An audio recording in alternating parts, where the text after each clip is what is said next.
Sri Bhaktivedanta Swami Srila Prabhupada ki jai, Ramacharya Haridas Thakur ki jai, Prem Sagaha Sri Krishna Chaitanya, Prabhu Nityananda, Sri Advaita Gadadhar, Shwasti Gaur Bhaktivedanta ki jai, Sri Sri Radha Krishna, Gopika, Shama Kunda Radha Kundi Giri Govardhan ki jai, Sri Vrindavan Dham ki jai, Navadipram ki jai, Gang Simona Tulsi Bhakti Devi ki jai, Unanta Koti Vaishnava Vrinda ki jai, Samaveta Bhakta Vrinda ki jai, Go Premanandi, all glories to some of the devotees, all glories to some of the devotees, all glories to some of the devotees, all glories to Sri Guru and Sri Guranga, all glories to Srila Prabhupada. Om Namo Bhagavate Vasudevaya. Om Namo Bhagavate Vasudevaya. Om Namo Bhagavate Vasudevaya.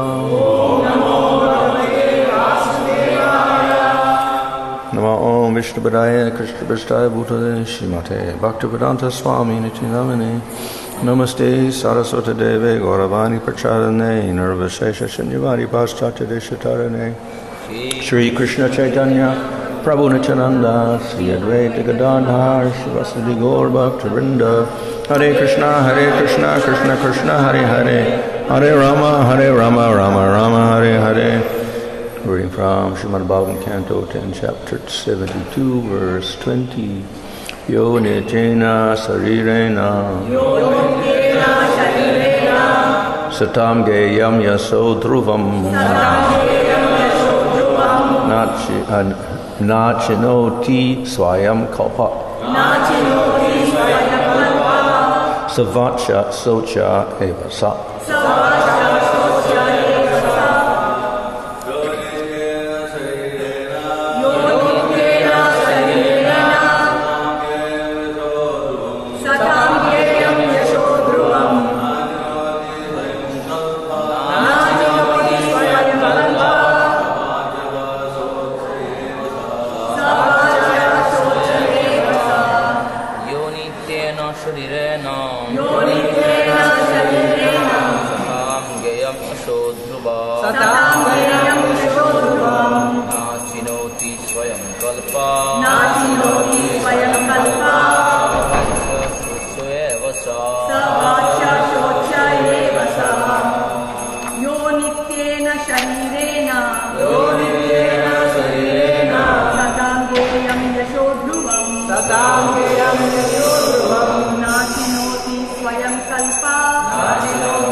Anyatena, temporary, sarirena, with the material body, satam, by saints, ageyam, to be glorified, yasa, fame, dhruvam, permanent, naachinoti, does not acquire, swayam, himself, kalpa, capable, sa, vacha, contemptible, socha, pitiable, eva, indeed, sa, Translation: he indeed is to be censured and pitied who, though able to do so, fails to achieve with his temporary body the lasting fame glorified by great saints. Harishchandra, Ranti Dev, Unsha Vritti Mudgala, Shibi, Bali, the legendary hunter and pigeon, and many others have attained the permanent by means of the impermanent. Purport: here Lord Krishna and the two Pandavas are pointing out to Jarasandha that one can use the temporary material body to achieve a permanent situation in life. Because Jarasandha was a materialist, they appealed to his natural interest in the heavenly planets where life lasts so long that it appears permanent to people on earth. Srila Sridhar Swami briefly summarized the history of the personalities mentioned in this verse. To pay off his debts to Vishwamitra, Harishchandra sold everything he had, including his wife and children. Yet even after attaining the status of a Chandala, he did not become discouraged. Thus he went to heaven, together with all the inhabitants of Ayodhya. Rantidev, after going without even water for 48 days, somehow obtained some food and water, but then some beggars came and he gave it all away to them. In this way he attained Brahmaloka. Mudgala followed the practice of gathering grains left behind in the fields after the harvest. Yet still he was hospitable towards uninvited guests, even after his family had been suffering in poverty for 6 months. Thus he also went to Brahmaloka. To protect a pigeon who has taken shelter of him, King Sibi gave his own flesh to a hawk and attained heaven. Bali Maharaj gave all his property to Lord Hari when the Lord disguised himself as a dwarf Brahmana, Vamanadev, and so Bali gained the Lord's personal association. The pigeon and his mate gave their own flesh to a hunter as a show of hospitality, and thus they were taken to heaven in a celestial airplane. When the hunter understood their situation in the mode of goodness, he also became renounced, and thus he gave up hunting and went off to perform severe austerities. Because he was freed of all sins after his body burned to death in a forest fire, he was elevated to heaven. Thus many personalities have attained enduring life on higher planets by means of the temporary material body.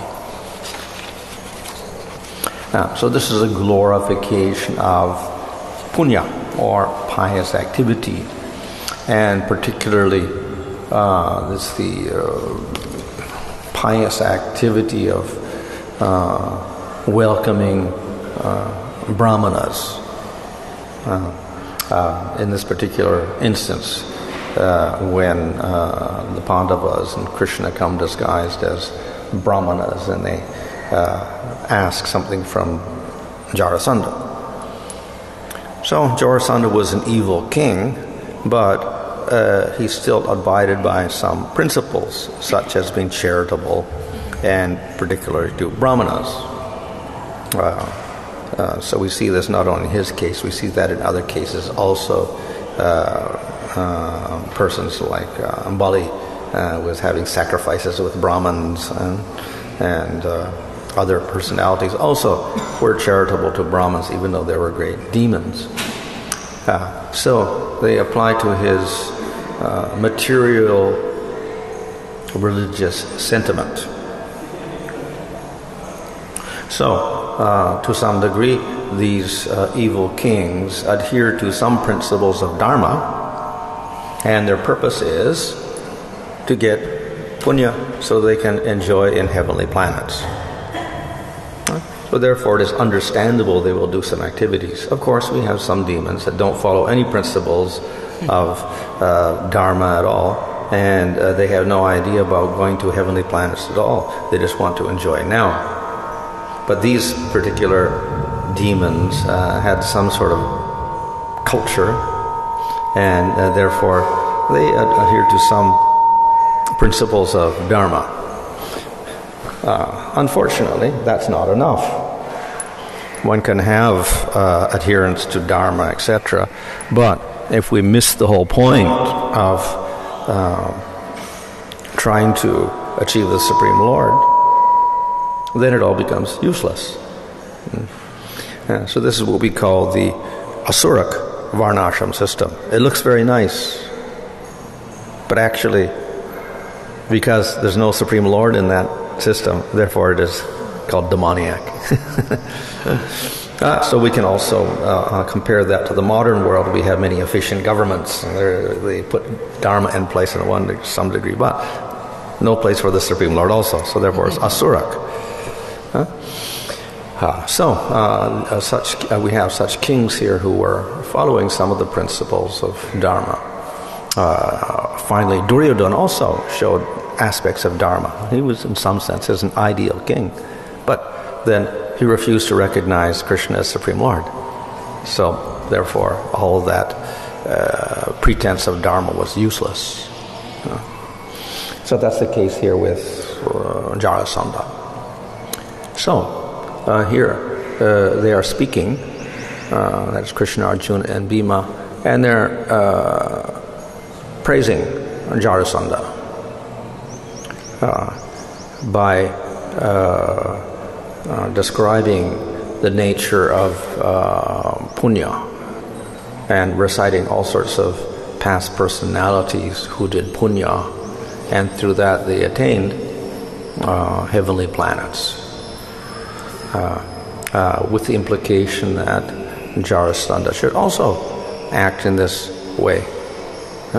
And of course, they're encouraging him or tempting him with this idea of Svargaloka, etc., which is material. So this is not something that Krishna or the devotees would do for devotees. They don't want to tempt them with material things. But this is a demon. So therefore, naturally, in order to achieve their purpose of getting their request, they are applying to his material sentiments. So therefore, they want him to agree that he should give them great charity, whatever they want. Therefore, they cite these different examples with the understanding that a person, even though he has a temporary body, if he does charity work, then he gets eternal body. That, of course, is also not true. But that's also the statement in the Karma Kanda section of the Vedas, where it says, if you do these sacrifices and go to Svargaloka, then you become eternal. Though it seems here that Arjuna and Krishna are not telling the truth, actually they're just simply stating what is in the scriptures. And that also is not the truth. It is, we can say, exaggeration. So by doing pious activities and sacrifices, one can go to Svargaloka, that's true. And one can become Amrita, in a sense. One can enjoy the Amrita of the heavenly planets, which means literally eternal. And one can live a long time. But one doesn't live eternally with that body. So this is an example of an exaggerated statement, or a statement in which we can interpret it in such a way that it looks as if you get eternal life on Svargaloka. And this is exactly what Jaimini and his followers do. They say, why do we need to go beyond this material world? Go to Svargaloka, it's eternal. This is an exaggerated statement, but there to encourage people on a lower level of consciousness to strive for Svargaloka by doing punyas. So therefore they state that by doing activities with your temporary body, you get a permanent result. Not actually true, but definitely they can get a long life on Svargaloka, which is much greater than we have here on earth. They, in this way, give many instances of different persons who did great sacrifices of charity for another person, and ultimately they went to Svargaloka or beyond. So, generally, if we use the material body, we will get material results. And we use material processes, we get material results. So, even though they are scriptural processes, these sacrifices give us a material result. So the sacrifices mentioned in the Karma Kanda section of the Vedas are material sacrifices, and they give material result, elevation to Svargaloka. So they don't give permanent result. They give a good material result. That's the extent. However, there is another type of process using the material body which will give permanent result. And that is the process of bhakti. So though we engage the senses in activities, we end up getting out of the material world and getting a spiritual body in the spiritual world. and that's eternal. So we use this body, but we get spiritual results. So it is possible. Though it looks impossible. So the other means is to stop using the material body. Then we can get permanent result. So this is what the Gyanis and Yogis do. Stop the senses and stop the mind. Then, when everything is stopped, Atma reveals itself, and we get permanent result. So that is another technique. Don't use the body at all. Renounce the body completely. But then we get a permanent result. That is a difficult process. The other process is engage the body and get permanent result. That is the process of bhakti. So normally, engaging the body will not give spiritual result. It will give us karma. However, the process of bhakti is very special. Though we use the material body and we use material objects, we get a spiritual result. So a very, very unique process. Why? Because actually the process of bhakti is spiritual. So though we use material body, though we use material objects, the process itself is spiritual, and therefore the result is spiritual. And in the process, the objects and the senses and body become spiritualized. All because of the Shakti of bhakti itself. So, therefore, bhakti is not just the engagement of the senses. It's particular engagement of the senses directed towards Krishna. But we have demons that direct themselves to Krishna. Like Jarasandha is seeing Krishna now. He's using his eyes and he's seeing Krishna. But that's not bhakti. Arjuna and Bhima, however, they see Krishna with their eyes. That is bhakti. Why? Because of anukulya. They have a favorable attitude towards the Lord. So, engagement of the senses directed towards Supreme Lord with favorable attitude. And what favorable means, with the desire to please the Lord. So when we have that favorable desire to please the Lord and we engage the senses in seeing or glorifying the Lord, then we get spiritual result. Therefore, it's a particular way in which we engage our senses and a particular way in which we do it when we're engaging the senses in Krishna. Then we get this remarkable result, spiritual result. So of all the different processes, this process of bhakti is the supreme process. So Jnana and Yoga get rid of the material body, but they do not manifest a spiritual body for the jiva. So that the jiva ends up in Brahman with no perceptions at all. He has no spiritual senses developed. So it's in the process of bhakti that we engage our senses and we develop spiritual senses, and therefore we perceive the spiritual Lord with those senses. Therefore, here, instead of telling Jarasandha about the process of bhakti and worshiping the Supreme Lord, which he'll refuse, instead they talk about another process of getting something very permanent or relatively permanent, and that is Svargaloka, by doing some very charitable activities. So, in the Karma Kanda, a lot of emphasis is put upon sacrifices, yajna, very complicated ceremonies to go to Svargaloka.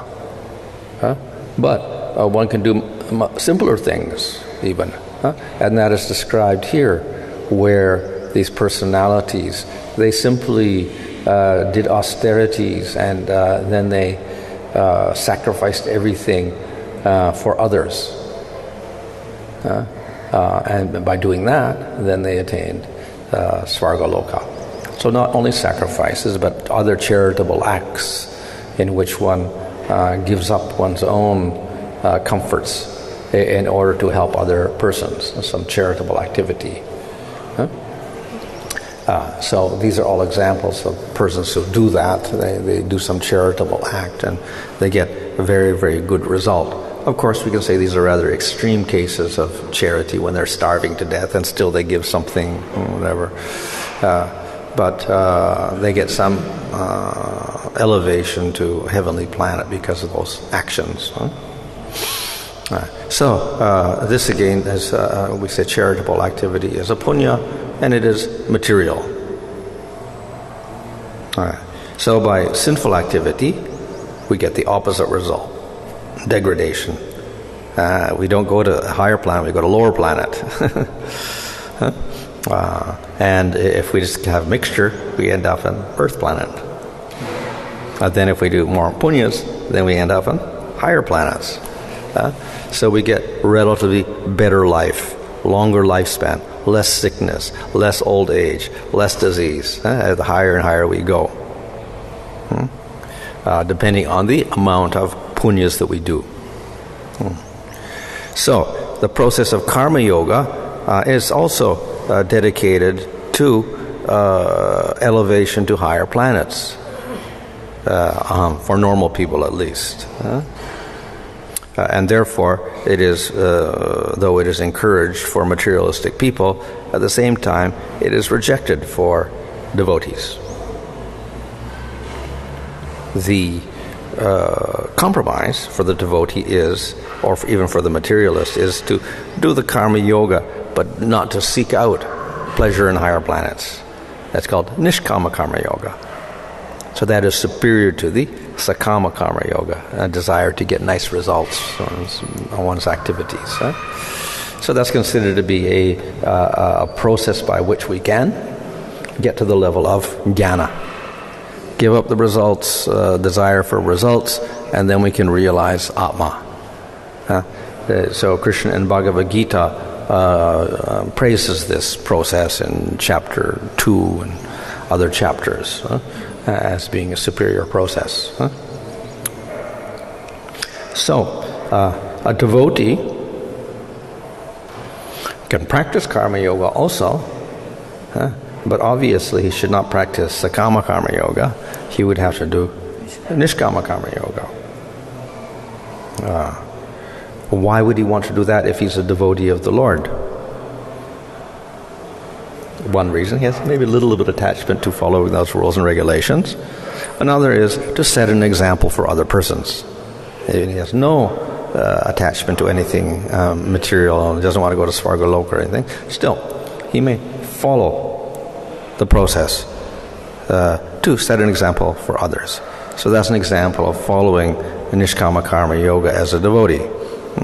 And we see many kings do this, like Ambarish or Yudhisthira, etc. Yeah, they follow, and we see that Yudhisthira was who sacrifices and other things also. But they're not attached. They don't do these to go to higher planets or anything. It's only because there's a duty as their king to do these different rituals.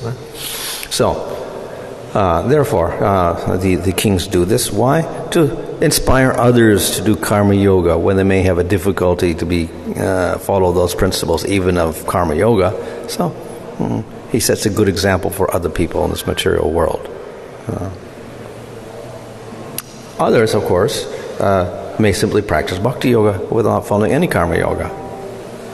So that's also permissible. If one is at that level where he can simply do process of bhakti and he's satisfied with that. So it's also possible. And therefore we find some people reject the whole system, like Jad Bharat or someone like that. They're not within the Varnashram system at all. Well, of course, those examples are rare in the scriptures, but nevertheless we find examples of them also. So, in any case, karma yoga system is there, and the lower part of it encourages people to strive for these goals of Svargaloka, as the Bhima and Arjuna and Krishna are stating here. Strive to get promotion to Svargaloka by engaging in charitable activities with this material body, and then you end up with a much superior body up there. So this obviously is not the conclusion of the Bhagavatam. It is simply a strategy here to flatter Jarasandha. And doing karma yoga or karma kanda to get to Svarga Loka is not the ultimate goal at all. But it appeals to those who have material attachment. And it appeals to some of these demons like Jarasandha who are following some aspects of Dharma for getting material results. So therefore they make these statements of glorification. But we should understand behind this is the true statement that you can attain the permanent by the impermanent, not by karma yoga, but by the process of bhakti. The process of Jnana and Yoga, you attain the permanent by giving up the impermanent and stopping the impermanent. That's all. Here, you use the impermanent body to get to spiritual world, and we get permanent position there. So that's the true conclusion. So this is not the actual conclusion. This is a statement used to fool or flatter Jarasandha only.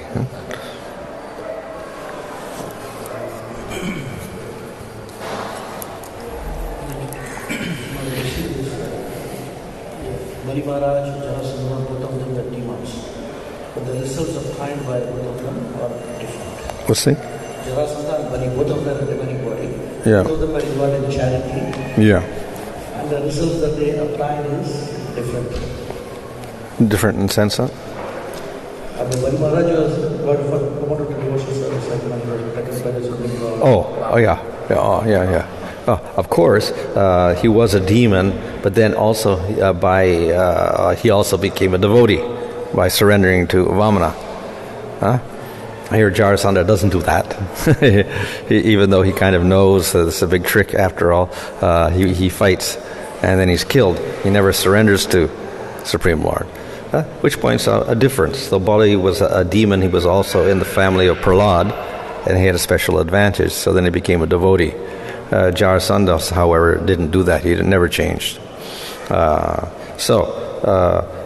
Demons are of different sorts also, we can say. Some are convertible, as in the case of Bali. Some, they simply get killed by the Lord. But even so, they still get some good result, because the Lord has no animosity towards anyone. So if the Lord kills a demon, he also gets a good result. Again, we see such encouragement to the higher planets is also causing a kind of more dangerous position, because the entanglement and such gratification is more in such planets and the fall is much more high. Well, that's true. At the same time, it is more sattvic. The higher we go, the more sattva there is.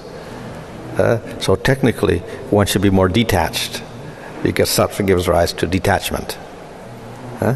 So that's the good aspect of sattva. The bad aspect of sattva is you get attached to that sattva state of peace. So Svargaloka has more sattva than here, but one gets attached to that type of sattvic pleasure there. Not the pleasure here, but the pleasure there. One becomes attached to that and identifies with that. The good aspect is that one becomes detached, and one can start practicing spiritual life by understanding Atma. So that is definitely true on Brahmaloka. Now even there is danger, and people get attached also, and some don't get liberated. But generally it is said that when Brahma gets liberated at the end of his life, a lot of the souls there also go with him, but not all. Some who are attached remain, they come back to the material world again. But definitely, as the higher we go, the more detached one can become. So under Brahmaloka, we have Tapaloka. So who goes to Tapaloka? Great sages, renunciates, sannyasis, people like that, and a lot of gyanis and persons like that. So definitely, they're very detached. They're still in the material world, so we can say it's sattva, but it is, they're also got great detachment. So the higher we go above Svarga, the more detached they become. So there's more possibility of, getting out of the material world the higher you go. This is above Svarga, not Svarga. Yeah. Svarga means much I guess so, yeah. Of course, Earth is more dangerous, even, we can say. At least it is sattvic. Here is a mixture, sattva, raja, tamas. Again, we see this, King Yudhishthira performs this only to establish Krishna's supremacy and establish Krishna's supremacy all over the world. There's no other motives. Yeah. Not as a duty as a king to do this, to do that, but he's trying. Well, that's part of the duty, but because he's a great devotee, then he tries to actually glorify the Supreme Lord through this activity as well. So some of the activities, the devotee may not be too attached to them at all. He's just doing them because he has to do them, and he'd rather do devotional activities, but he does those duty as a king or whatever to set an example for people. In this case, by doing this activity, when Krishna is present, then he gets an opportunity to glorify Krishna. So this is an extra type of advantage he has here in doing his duty. Yeah, he can glorify Krishna through the Rajasuya sacrifice. And you see the character of Jarasandha, he likes Brahmana so much. So, and also it's mentioned in the Bhagavatam that this Brahmana is like a face of the Supreme Lord. Mm-hmm. So, can you say that he likes Brahmana, but he doesn't like the Supreme Lord? But here, how to connect it? Yeah, so because he's materialistic, he's following the scriptural injunction with the material motive. And therefore, even his perception of the Brahmana is rather distorted. He's seeing the Brahmana in terms of his own profit. So when a king is charitable to Brahmins, then he should actually be seeing that they are representing the Supreme Lord, because why? They are deliverers of Vedic knowledge, which is not different from the Supreme Lord, and they can enlighten everybody by their knowledge. So that's why the king supports the Brahmana. So his charity should be not just because he wants to go to Svargaloka, but because he's actually supporting the system that the Lord has set up for enlightenment, that is, help the Brahmanas do their preaching work. Can I say that he's charitable once, he likes to give donation to Brahmana because he has abundance. So he wants to get name and fame because he's doing all that. Well, that's another reason. One is to get good reputation, because people will praise him, and that they also say that you'll get praised by doing all these activities. So it's another motive for materialists. You get fame by doing this, and that's we'll see in the material world also the same thing. Some people do charity works. Why? Not because they like to help people or whatever like that, because they get fame and they get a nice title and the government will honor them and this and that. So that's the aspect for them. Not that they actually have compassion for the suffering people or anything like that. So that's another motive of the materialist, his own fame. That's, of course, we can say fame in this world. And then the others think of the next world, where you get a heavenly thing. Nowadays, nobody thinks about next world. Only what benefits in this world by doing the charity work. So charity work, you get fame in this world or whatever, position or whatever. They get an honor or get a medal from the government or whatever. So that's what they think of now. Literally means no death. Yeah, no death, Yeah, so that's a little. So for the Jnani, he doesn't want Svargaloka or material Amrita. He wants state beyond material body. That is the Amrita for the Jnani. So liberation. So there's a different meaning in the Yeah. And even the word Amrita of the Devatas is not. It's an exaggeration. It's not real Amrita. It doesn't make you deathless. But when you drink it and you're severely wounded in battle, then you come back and get rejuvenated again. That's all it does. So that's whatever Amrita came during the churning of the ocean. Yeah, it's for that purpose. It revives a seriously sick or injured person. This is like a medicine. Yeah. Special medicine, that's all it is. It doesn't make you deathless or whatever like that. Does not prevent death when you're old or whatever. So even the Devatas have to die eventually. They get their cycle of life, and at the end they have to die. Brahma also has to die. But the Amrita prolongs, like say if they're in a dangerous situation or they're wounded in battle, then they take the amrita and then they can fight again. So it is said in one of those who are heavenly planets, they live, their lifespan is like a wonder of Brahma. So in between they don't die. Well, the duration, like Indra, he only rules for 1/14 of a day of Brahma. That is 71 yuga cycles. Then he's finished. So it's happened only for the Indra. What about the residents of the heavenly planets? Same. So That's a maximum. Yeah. So not like If they go above that, then they're the planets. Mahaloka is not destroyed. Mahaloka, Janaloka, Tapaloka not destroyed at the end of Brahma's day, whereas Svargaloka goes under the water at the end of the day, so more or less destroyed. So lower planets destroyed, upper planets not destroyed. But upper planets during the night of Brahma, that's all, nobody there. They all merge into Brahma again, or into Vishnu. And then at the beginning of the day, they all come out again and start their activities. We understand that Krishna is very much, no Brahman, no Brahman, the cows in the Brahmanas. Here we see Jarasandha have some favorable attitude towards the Brahman or some charity and all that. For that reason, does he get any special spiritual?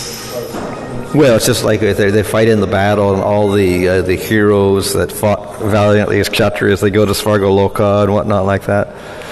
So we can say in one sense, yes. But we also have to see the intentions behind all their activities. So that's a minus point for them also.